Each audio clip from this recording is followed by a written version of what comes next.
নেপাল জুড়ে আন্দোলনকারীদের ক্ষোভ মূলত আছড়ে পড়েছে রাজনীতিবিদদের উপর। প্রধানমন্ত্রী, রাষ্ট্রপতি, প্রাক্তন প্রধানমন্ত্রী, উপপ্রধানমন্ত্রী, বিদেশমন্ত্রী আরো এরকম একাধিক মন্ত্রীর উপর। মারধর, ভাঙচুর, আগুন কোনোটাই বাদ যায়নি। আন্দোলনের গতি প্রকৃতি দেখে একটা বিষয় স্পষ্ট, রাজনীতিবিদদের দুর্নীতি, আচার আচরণ, স্বজন পোষণ কাজকর্মে তারা বীতশ্রদ্ধ হয়ে পড়েছিলেন। গ্রাউন্ড জিরোয় পৌঁছে এবিপি আনন্দর ক্যামেরাতে ধরা পড়ল ক্ষোভের বহিঃপ্রকাশের সেই ভয়ঙ্কর ছবি। জলসম্পদ মন্ত্রী প্রদীপ যাদবের বাড়িতে সাধারণ মানুষের রোষ আছড়ে পড়েছিল গত পরশুদিন। সেই রোষের আগুনে পুরে একেবারে ছারখার হয়ে গিয়েছে বাড়ি। আমরা দেখতে পাচ্ছি বাড়ি কম, সুবিশাল অট্টালিকা বলা ভালো। সেই সুবিশাল অট্টালিকা কিন্তু একেবারে ভেঙে চুরে ঘরের থেকে সরঞ্জাম বের করে স্থানীয় মানুষজন এবং যারা যারা সাধারণ জনতা যারা বিক্ষুব্ধ তারা আগুন লাগিয়ে দেয়। अपने लिए लड़ रहे हैं और किसी के लिए नहीं।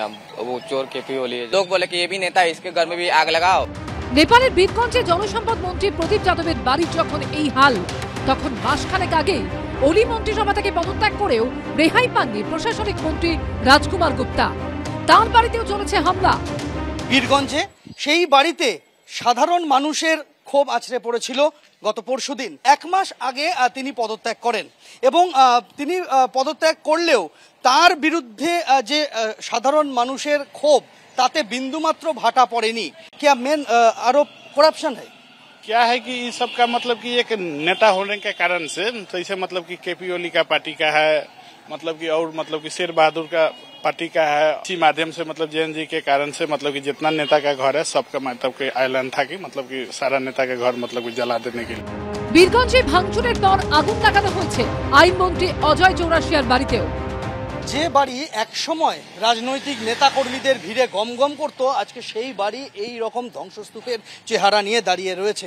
এই বাড়ি নেপালের সাংসদ এবং আইনমন্ত্রী অজয় চৌরাশিয়ার বাড়িতে এইভাবেই সাধারণ মানুষের, তরুণ প্রজন্মের আক্রোশ আছড়ে পড়েছিল।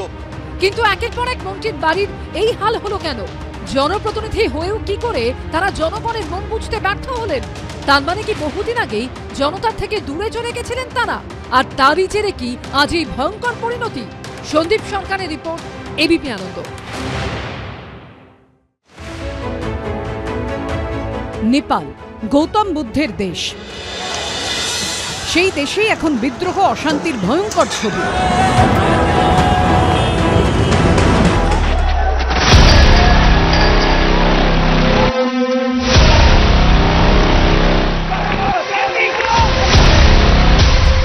নেপাল ভারতের পাশের দেশ, যে সীমান্ত আবার পুরোটাই খোলা, পাসপোর্ট ছাড়াই এপার ওপার করা যায়।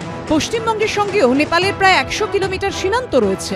এই পরিস্থিতিতে আতঙ্ক বাড়িয়েছে নেপালের বিভিন্ন জেল ভেঙে প্রায় 15,000 কয়েদির পালানোর খবর। এরই মধ্যে গা ঢাকা দিতে নেপাল ছেড়ে ভারতে ঢোকার সময় 60 জন কয়েদিকে সীমান্তে পাকড়াও করেছে এসএসবি। জেল ভেঙে পালিয়েছিল বেশ কয়েকজন কয়েদি। তারা ভারতে ঢোকার চেষ্টা করতেই বেশ কয়েকজনকে আটক করা হয়েছে এবং তারপর থেকে নিরাপত্তা ব্যবস্থা এবং ভেতরে ঢোকার সমস্ত নিয়ম কানুন আরো বেশি কড়া করা হলো। নেপালে আমরা শুনছি কোনো আনসোশাল এলিমেন্ট এখান থেকে না ঢুকতে পারে। For that reason we have kept police কা এখানে চেকিং মেকানিজম, আর কোন আনসোশাল এলিমেন্ট না আসতে পারে। That is the main motive for that. এভারেস্টের দেশ নেপালে যে দুর্নীতির এভারেস্ট তৈরি হয়েছিল তা চুরমার হয়ে গেছে গণবিদ্রোহে। দুর্নীতিতে অভিযুক্ত একাধিক মন্ত্রী থেকে মেয়রের বাড়ি এবং অফিস পুড়িয়ে ছাই করে দিয়েছে বিক্ষোভকারীরা। সেই ভয়াবহ ছবি ধরা পড়েছে এবিপি আনন্দর ক্যামেরায়। নেপালের প্রাক্তন জেনারেল অ্যাডমিনিস্ট্রেশন মন্ত্রী রাজকুমার গুপ্তার ঘর, তার বাড়িতে এইভাবেই স্থানীয় মানুষের ক্ষোভ আছড়ে পড়েছিল।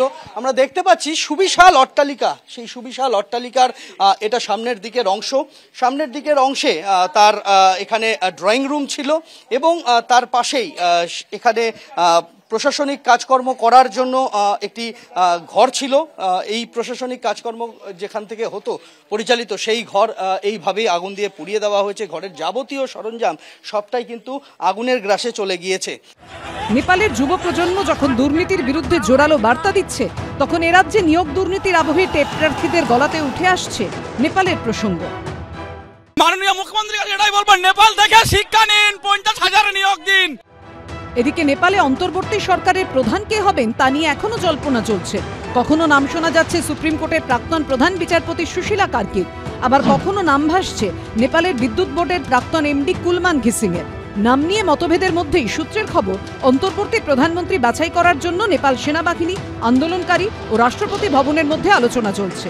সূত্রের খবর এক্ষেত্রে রেসে অনেকটাই এগিয়ে রয়েছেন নেপাল সুপ্রিম কোর্টের অবসরপ্রাপ্ত প্রধান বিচারপতি সুশীলা কার্কি। সন্দীপ সরকার ও উজ্জ্বল মুখোপাধ্যায়ের রিপোর্ট, এবিপি আনন্দ।